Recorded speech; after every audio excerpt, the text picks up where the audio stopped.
background is in food and nutrition, and so I'm going to spend quite a bit of time talking about how we can integrate our health and our children's ministries together, because I really think it's important that we're giving kids a good foundation when it comes to their health. And I want to start with a little story. So on the PowerPoint, if we can get that up, there's some words to a song. I made the transition last January from going to our kindergarten department in Sabbath school to our primary department. And one thing that I was met with, this pleasant surprise, their favorite song was an old song maybe you're familiar with. It's called Touch Not, Taste Not. Does anybody remember that song from the old green songbooks? And I thought, oh, wow, this is really great. The words are touch not, taste not, and this is our temperance song. They're singing about temperance. That's not a message that you hear very much anymore. It's not very popular. And this is really their favorite song. If we sing it and somebody comes late, we have to sing it again. Not even a song I remember singing much when I was a child, but they love it. And I was so excited. After a couple weeks, I said, well, we're going to have a conversation about this. What does this song mean? And what do you think? Primary, could they tell me what it meant? Textbook. Perfect answer. They gave me the health message like I would expect an expert to give it to me. The part about what we shouldn't eat, the part about what we should do, every aspect. I was pleasantly surprised. I thought, wow, you don't really need me. But then I took it a little step further. So how do we apply this message to our lives? And it started out pretty well that, well, we don't drink alcohol, we don't want to do drugs, that's very important, and I should have stopped while I was ahead. But I said, how about with what we eat in our diet? And they gave me a look. Well, no, we're going to eat what we want. And I was a little disappointed, but I will say that I know these families, I know the kids, I know that for the most part, they're really promoting health and have pretty healthy diets. But these kids were also pretty honest with me. You don't always get that from every group. Most people will just tell me what I want to hear. Oh, of course, we do exactly what we should do. This is not surprising because I see this all the time. And we really want to reflect, if you go to the next slide, when it comes to our children's ministries and really our church in general, what are we teaching? What are we teaching related to food, nutrition, and health? What do we say? We do this pretty well. They could tell me exactly what I would have told them. And even when I go out to more secular audiences, I have taught nutrition from preschool clear through older adulthood. I can always get a textbook answer from somebody.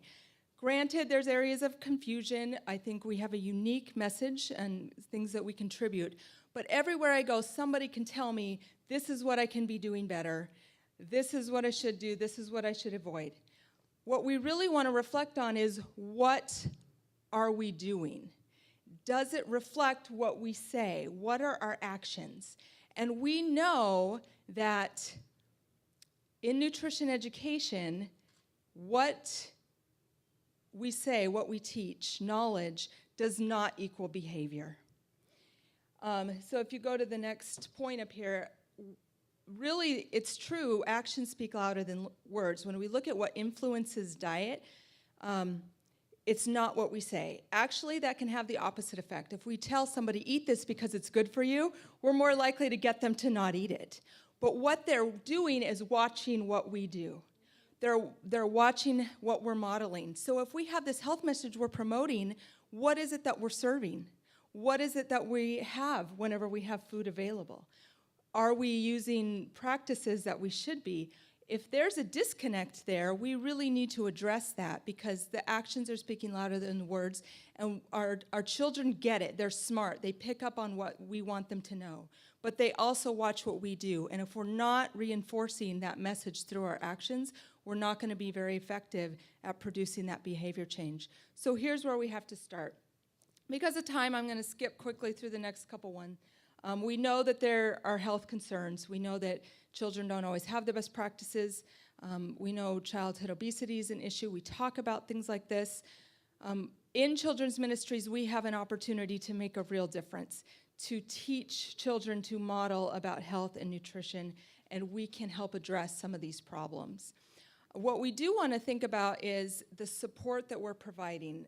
So if you go to the next slide, in the food nutrition education literature, environmental support is a big contributor to if our message is effective and if we see behavior change.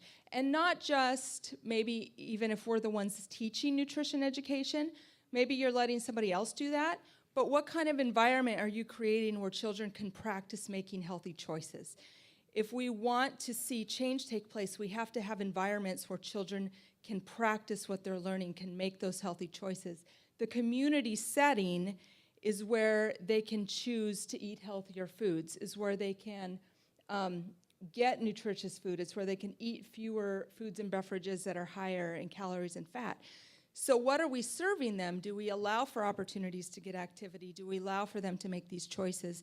Being a place where we're providing these environmental supports. So it is important. Today we're going to look at a little bit about this modeling piece. What do we serve to children? Along with some of the messages that we can teach to them. Just really quickly to mention kind of a prerequisite to health, it really is a heart message. If we look at the story of Daniel, what did Daniel do when he was able to make that decision? As I tell my kids in my primary class, that probably wasn't an easy decision. That I doubt he looked at that food and said, oh, that food doesn't look good. It probably was the best food there was to eat. And as we're teaching them not to love the things of the world, but to love Jesus, that includes food. There are foods of the world, and they are bombarded every single day with having to make these choices. But they're not going to be able to make those choices on their own. It is really hard to overcome those temptations related to food if it doesn't come from Jesus working in our hearts and in our lives. And this is where it has to start. I know you're teaching your kids to love Jesus and to serve Jesus first and continue to do that before we can really give them messages of health. It's really hard to teach my college students at the university about behavior change because there's no good answers. And what I know, I have no actual research to back this up, but what I know from the Bible and from observation is that we are not meant to change ourselves. Jesus Christ is meant to change us. And that includes being able to overcome the temptations to eat these foods. So we have to teach kids, like Daniel, to purpose in their hearts that they want to serve Christ first. So with that foundation, we'll move into some strategies. First of all, we're modeling. We want to model healthy behaviors. So how can we approach serving food to children? Most of our children's ministries programs have food, at least the ones that I observe. And I think that's really a great opportunity. It's a great opportunity to give them the chance to make healthy choices, to model those choices to them. But it can also be challenging. It can be challenging to serve food that is healthy, that is maybe easy to produce. And there's a lot of special individual considerations as well. Whenever we're serving food, we want to primarily promote eating competence. What is eating competence?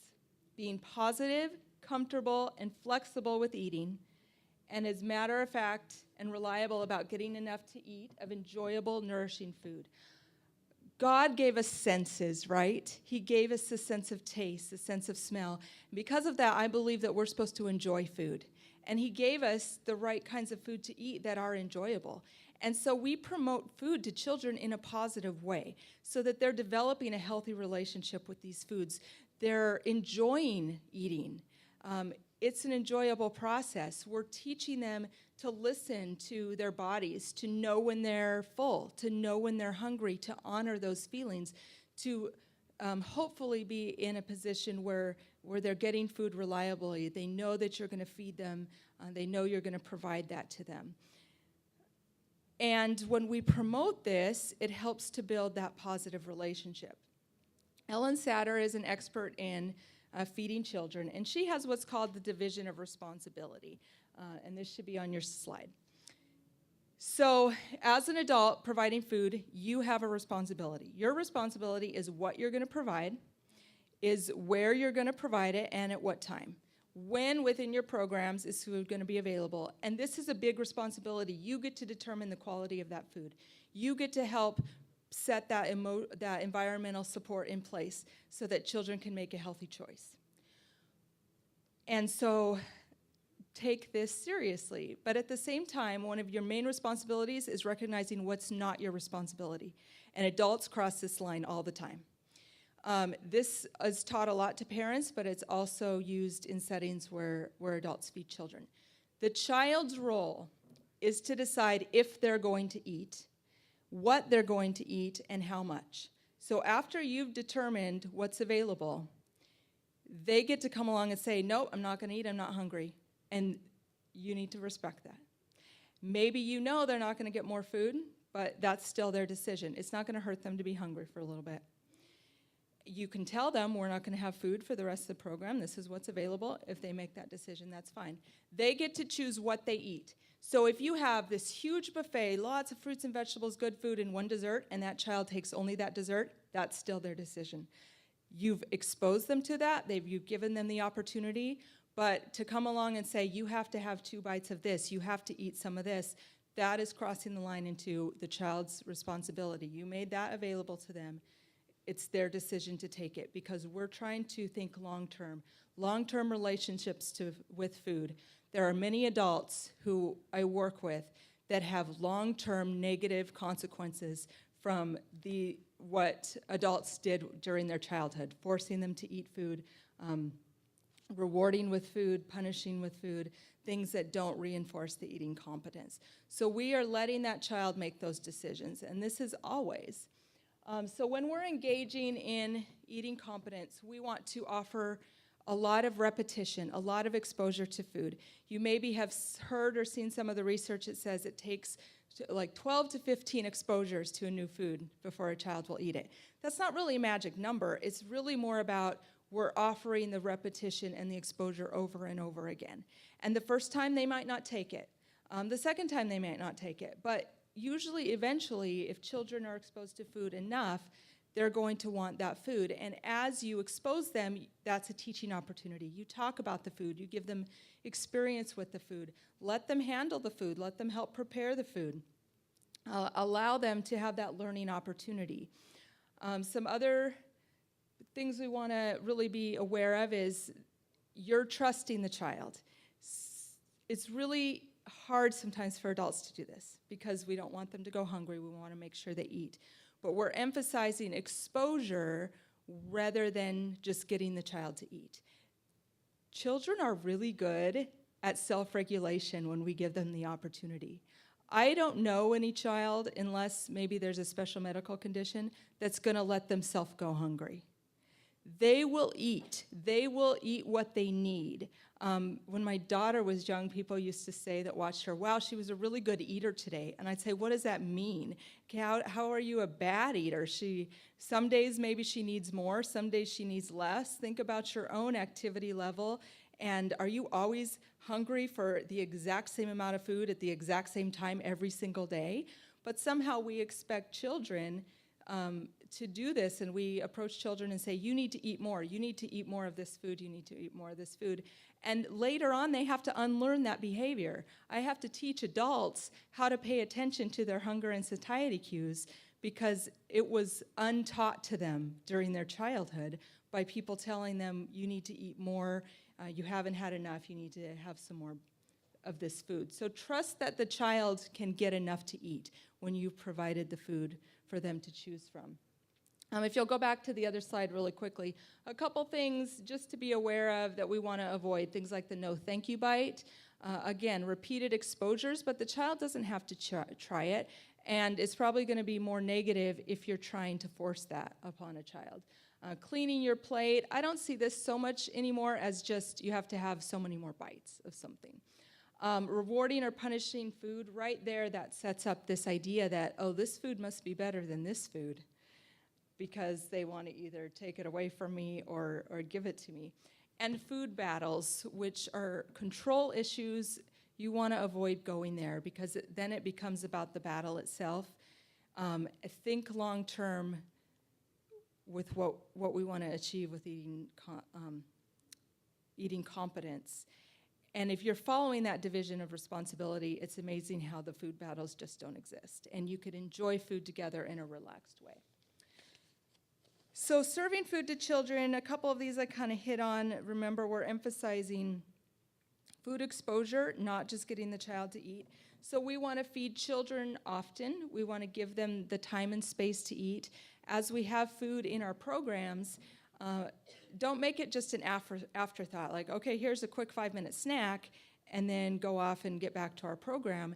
The snack itself can be part of the education. It's part of the exposure to food. And when they have enough time to eat and enjoy that food, that gives them continued exposure. So think about that, and we've moved on to the next slide now here. Having adults eat with food is really very valuable to that modeling behavior. And you can go ahead and put all these up here. As you're introducing new foods, balance those with familiar foods. Let children serve themselves. Sometimes this is the one that people are most resistant to, because why? They're going to make a mess. But I have to tell you, I have 2 children, and we go to a lot of programs, and some of the crafts that people do make way bigger mess than any mess you're going to get with children feeding themselves. I've had them head to toe in shaving cream and all sorts of different things. So just kind of consider that. Is mess really the issue? There's a lot of benefit to letting the children serve themselves from the early age of developing fine motor skills to eating with them and modeling that behavior and having those conversations. How many people are at the table? We want to make sure we're considerate of others. How much do you need? We can always have seconds. If you need more, let's start with a little bit. We can have some of these positive conversations and let them self-regulate that a little bit. And so letting them choose themselves if you have the or serve themselves if you have the opportunity to do that. And having adults eat with the children. Often adults are the ones serving the kids. But the children can help prepare the food, and you can all eat together, and that's a great opportunity to teach some of these as well. So what should I serve? What are some of the healthy options? And you probably have a lot of ideas for this. If we go ahead and move to the next slide. So a couple general tips. Emphasize whole plant foods. Fruits and vegetables are really pretty fast foods. An apple, it's just kind of wash and eat. A banana is peel and eat. The little mandarin oranges, children will sit down and eat like 4 of those. They're cute and they're little and they like them. And this is healthy, and it's giving them those opportunities for positive health choices. So provide a lot of those foods. If preparation is involved, let the children help with that. Some of the fruits and vegetables, you don't really need a sharp knife. They could just use a butter knife. They can cut them themselves. Instead of spending hours cutting up all these fruits and vegetables, just give them a pepper and say, cut it into slices. What a great activity. They get more exposure. They get to practice and learn how to prepare it for themselves. And then you don't have to do all the work. Even if it requires a sharp knife for some of the older kids, they need to start learning those cutting skills, get permission from the parents. If you're concerned about it, you can get cut gloves. They use them in food service so people don't cut themselves. Give children that same tool if you want to protect them and teach these skills. So there's ways that you can incorporate the whole plant foods as part of your curriculum without it necessarily being a whole lot of work for you. Some of the other foods, whole grains, legumes, kind of be creative in how you provide those. One of my children's favorite things to eat is applesauce with oats sprinkled on top. That is the easiest thing. They could make it for themselves, and they love it because it's simple, it has whole foods, and it's just really fast. And children like anything that they can add themselves. So whether it's granola, nuts, something, have a variety of things they can sprinkle on top.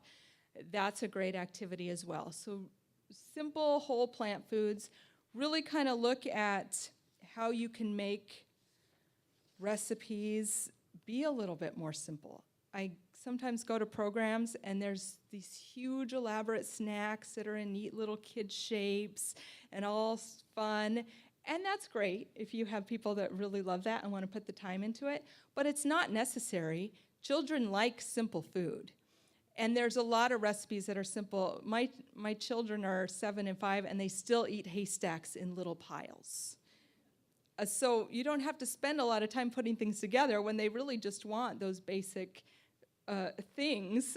My daughter and I once participated in a research study where they exposed her to the same snacks think she was 3. There was lentils, not seasoned, plain lentils, plain quinoa, plain tomatoes, plain bread, and it was the best thing ever. Oh, Mom, look, I get to try these foods, and they taste so good because they're learning how the food actually tastes. And so just make lentils, see what happens, give them a bowl.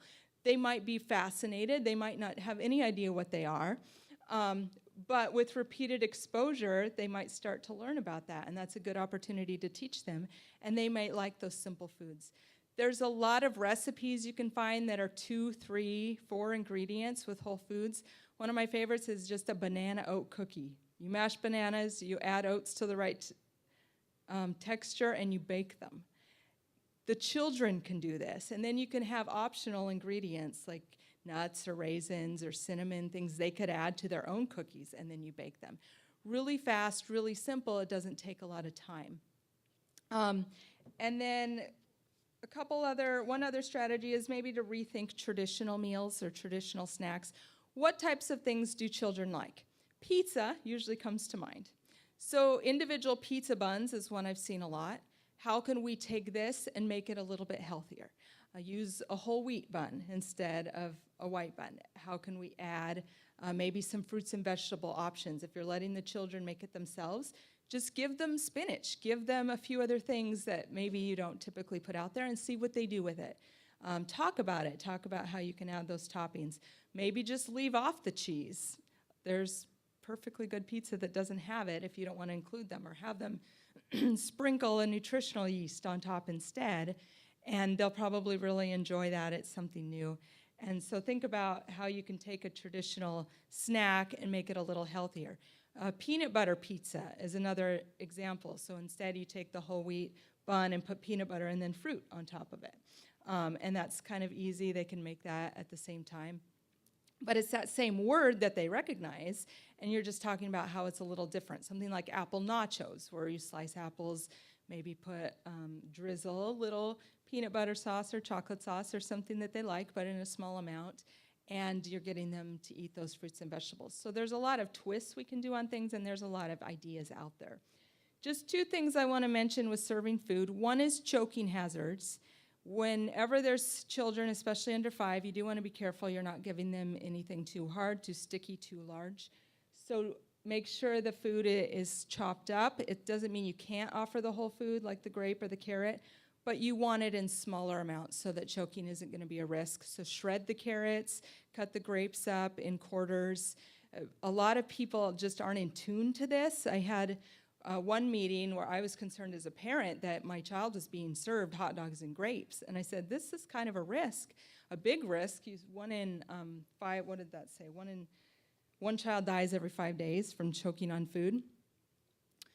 And somebody on that committee said, it never has occurred to me that grapes would be a hazard for children.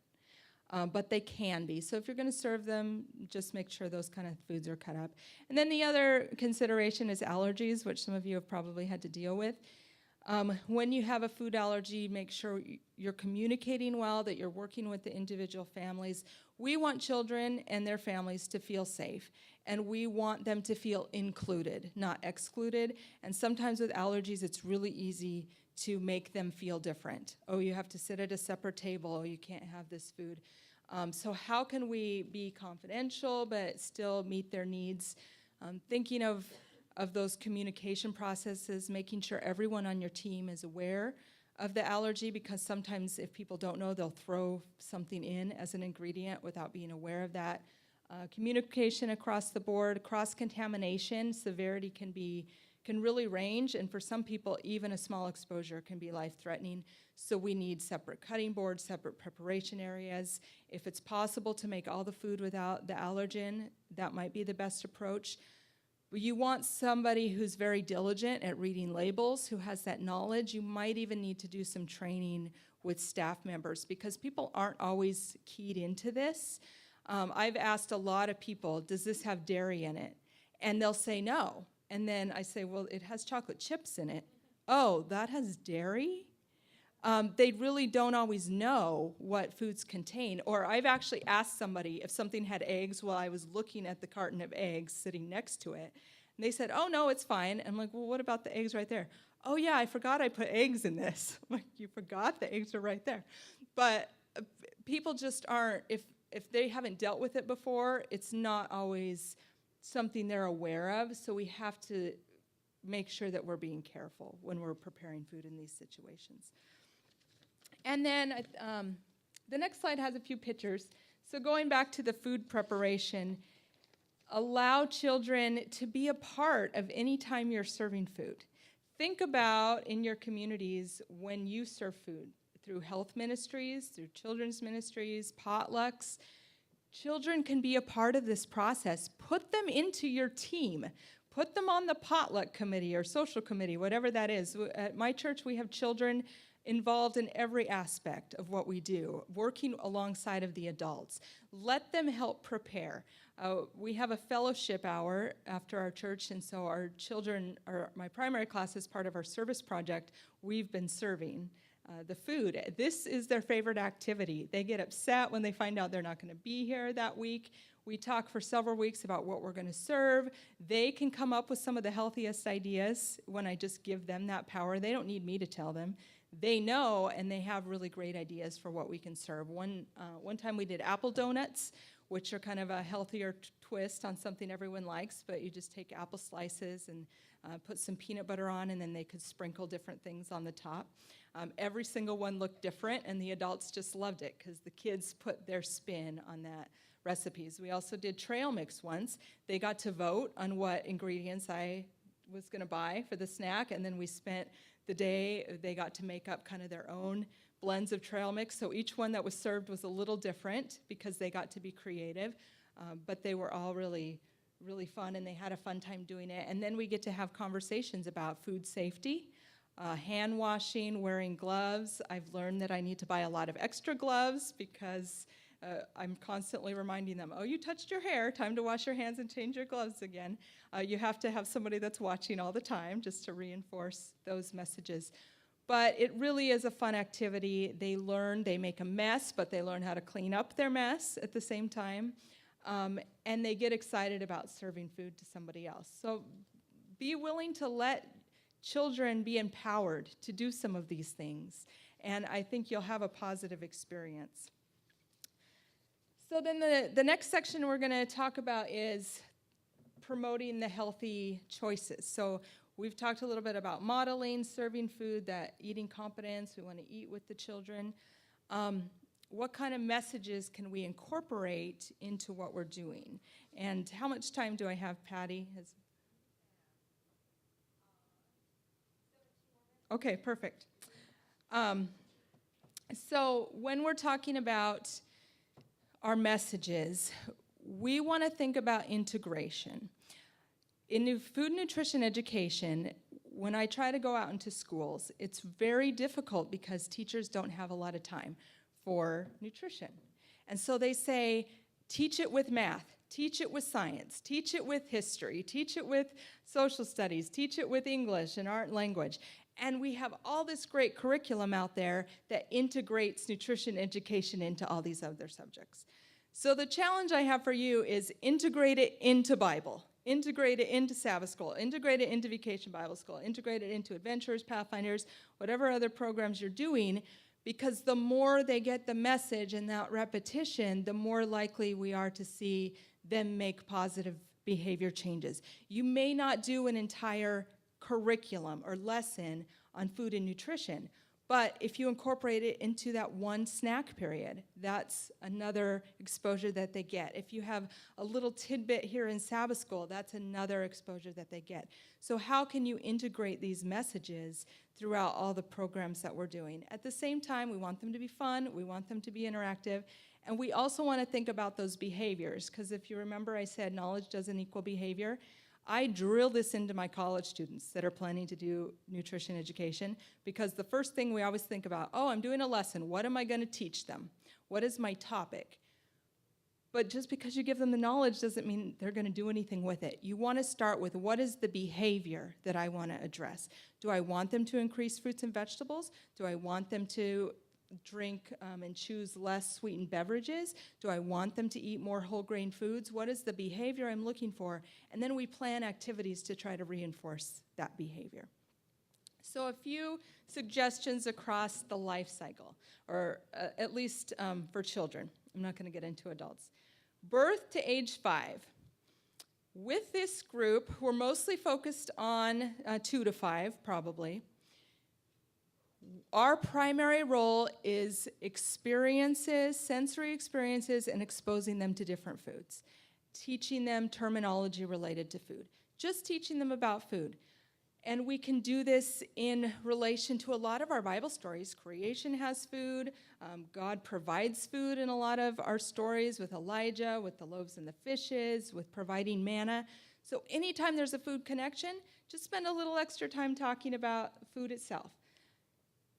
One curriculum type of thing I like to do is from the garden. And there's a lot of songs that kind of reinforce carrots grow in the garden. Do you know that one? I am glad, something like that. But have a different food each week. So if you have a garden at home or can get something from the farmer's market, bring a tomato. What is this? What does it look like? What does it taste like? What does it feel like? How does it grow? You can plant seeds if you want to spend a little bit more time on that. They can draw a picture or color a picture of a tomato. Everything is kind of just talking about that food. Give them the chance to taste it if you can, and connect that somehow into your Bible story, or just focus on the foods that God has given us. And that's really all we need to do with this age group, is just give them those food experiences, give them that sensory language. Sometimes children don't like food, but it's because they can't tell us what they don't like about it. And so we just assume, oh, they don't like a tomato, but maybe it's more the taste or maybe the texture. That's too mushy or that's too soft. And we make assumptions about what they don't like, but maybe if it's just prepared a different way. So give them that terminology about texture and taste so they can communicate better with us as well. This is your primary job. What you want to avoid is adult concepts. Food guides, nutrients, things like vitamins. Children think very concretely, especially when they're this young. That's all abstract. Most of nutrition is abstract, and they don't understand it. They might be able to repeat it back to you, but they're not going to make those connections. So we can do that later. It's really not that important at this age. We just want to teach them about food at this point. When we get into elementary school age, I really love this picture because I've taught quite a bit in elementary schools, and this is every single classroom. First question, pick me, pick me, pick me. I have something to say. They love to talk about food. They love to talk about what they eat. They have ideas. It's so much fun to start working with them. So at this stage, we want to be positive about food. We want to empower them. We don't need to say, eat this because it's good for you, or don't eat this food. Those really aren't that effective of messages, like I mentioned. So we want to promote foods that are good. We don't necessarily need to say the food is good for you. We can just say, wow, this is really delicious. And just teach them to enjoy healthy foods. Teach them that eating is something that God gave us, the food to nourish our bodies. So teaching about fueling our bodies so we can do the activities, so we can play, so we can have fun, so we can serve God better through eating these healthy foods. Go back again to some of the Bible stories like Daniel and giving them that reflection piece. How can we make those decisions like Daniel made? How can we choose the healthy foods? And this group really loves to do hands-on stuff. Their cooking is great with elementary aged. Letting them plan meals, letting them plan recipes, even if they're not working with food. Sometimes in our Sabbath school room, I'll just say, plan a recipe, and they'll write it down, they'll draw pictures, and they have all these great ideas. Or plan out the menu that you would want to serve during the day. We can really utilize this group to help us a lot with service. They can teach principles of health to others. Like I said, they gave me a textbook answer. the health message. Have them get up in front of the adult Sabbath school and remind them of some of these messages because they know them pretty well. Make activities fun, but allow that time for reflection so they make those connections. Continue to relate it to food stories of the Bible. One thing that I've done is talk a lot about being in the Lord's army because they love this idea of soldiers and army. And how can we fuel our bodies to serve Christ the best we can? How can we keep our minds sharp? How can we take the best care of ourselves as soldiers so we can better serve Christ? And then talking about those food and health conversations and what would be the best choices to eat and reinforcing those messages again. Then we move into adolescence. And this is a fun group, but it can be a vulnerable age for poor nutrition when we look at data and statistics. Sometimes they don't always make the best choices. But what I'll tell you about this group is we have a huge opportunity to make a real impact in what their life choices are going to be. I teach dietetic and nutrition students. So these are students that have made a decision to study health and nutrition and to try to help other people.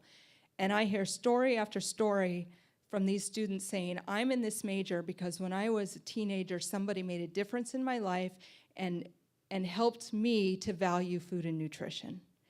And those are the kids that we can impact. We can model health, and we can teach them how their bodies can perform better, how their bodies can look better and be healthier, and we can help them, and they catch on to that passion. If we're passionate about food and nutrition, our adolescents are sitting there waiting to discover what their passions are. And you might just trigger that one that's going to go on and say, I want to teach our health message.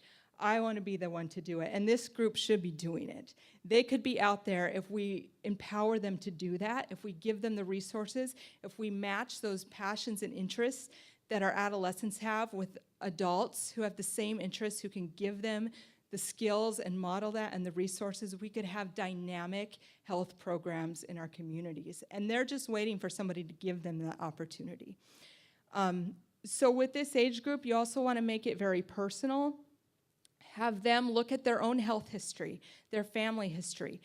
With any age group, scare tactics don't really work. To just give them statistics about diseases and things in the future, it's not going to connect with our children very well unless maybe they have a very personal experience with that. So have them go back and ask their families, what's some of our health history? What are some of the things that we need to work on preventing and be aware of? Have them do more in-depth studies also into the Bible and food topics in the Bible and look at some of these things on their own. I think there's a lot of fun service projects that you can do, a lot of individual things you can say, focus on with this age group. And then the last group I kind of threw in there, maybe beyond the scope of this conference, but young adults. And it's simply because I work primarily right now with college students and young adults. And I will just say that these are passionate individuals who are just waiting in the wings to make an impact on people. And I meet with students every day who say, I want to teach nutrition right now. What are the opportunities? If I give them an opportunity and say, this school would like you to teach, they jump on it like that. Yes, I want to go, I want to do it. And yet, where are they in our churches? They want to do stuff. They want to be here. They want to be working. So building on that interest from adolescents, they can be teaching our health message. They can be teaching our children's programs. They want to use those passions. And if we don't empower them to do that, they're going to find other places where they can go out and use that energy. And they are the most energetic group of people. They wear me out every day. And so, if you're tired, find a young adult that you can empower to do some of this work for you. It's a great opportunity. One last key, as we're talking about nutrition education, is involving families. So I've talked about kind of repetition and reinforcing messages. Whenever we do something with children, we want to try to send that message home. So it's a message is reinforced in their family environment as well. And so we can involve the parents, maybe ask them to help contribute some of the food. We can send handouts home. We can send home activities and challenges. Have children set a goal, like eating more fruits and vegetables, and try to have a class goal. And then they take that home and say, we want to eat fruits and vegetables this week, or our teacher challenged us to think of a new way to prepare a fruit or vegetable, and then that is something they get to do at home to reinforce the message. I once taught a curriculum at our elementary school, the Avenus School, and we did, I think, 8 weeks, and it was mostly focused on fruits and vegetables, and we had this goal, and the parents would come up to me and say, my kids just can't get enough fruits and vegetables. They're begging me to buy them at the store. They want these I've never heard of. I don't know how to prepare it. I'm like, so is this a problem or a good thing? Because I'm not really sure. Oh, it's a good thing. I'm just really surprised that you're getting them to want fruits and vegetables. So it's fun to kind of see the children go home and influence their families. And the parents might say, oh, yeah, that's a good idea. We should do that, and give them those messages. So just quickly, a few things to wrap up. Food is very powerful. We have a lot of opportunities. It's social. People kind of gather around food. As we utilize food in our programs, be very intentional about it. Children are going to learn about food whether we're purposeful about it or not. They're going to pick up on messages, either positive or negative. So anytime food is being included, be intentional about how you're presenting that, what you're teaching, what you're doing. And finally, the verse up here, which I'm sure you're familiar with, train up a child in the way he should go. We see this in food and nutrition. We know that the foundations we can build in childhood are going to help determine the choices that they make later on. So to really think about what we're doing in reinforcing those concepts. So a couple of acknowledgments, because I work with some great colleagues who do a lot of research in this area. And their feeding website provides some handouts as well. And then the next slide just has my contact information. I want to thank you for the opportunity to speak today. As a parent, I'm very grateful for the dedication of our children's ministries leaders. And I thank you for the time that you devote to working with children. I trust that some of what I've shared with you today will be valuable as you think about how you're modeling and how you're teaching food and nutrition to our children, and how we can use that to impact health in positive ways.